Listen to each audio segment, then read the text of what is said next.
Yun, magandang hapon guys. Mayroon lang tayong bibidyohin na medyo napag-iwanan na guys na hindi na inasikaso. Ayan guys, yung malaking itim na yan guys. Yan. Ang tawag dyan guys is trampahan yan guys ng isang birds. Trampahan ng isang birds na naiwan nila. Na hindi na nila inasikaso. Pinabayaan na lang dyan. Pero dati, parang pinahila nila yan sa bako dati, hindi nila makuha-kuha. So parang pinabayaan na lang din nila na hindi nila makuha. Hindi na rin nila ginawa ng paraan na kunin dyan. Yan, naka ano dito sa gitna ng playa. Playa ng Katwayan. Yan.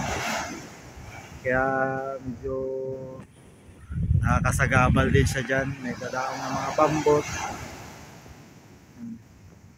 Birds yan, rampahan ng birds. Rampahan niya ng birds na pinabayaan na nila. Hindi na nila kinuha.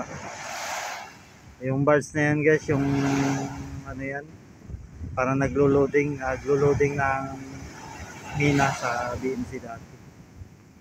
Dapat napansin nila yan. Hindi nila pinabayaan. Sa gabal dito sa Katwayan. Yun lang guys, gusto ko lang pakita sa inyo kung ano yung napag-iwanan nila dito. Yan guys, maraming salamat.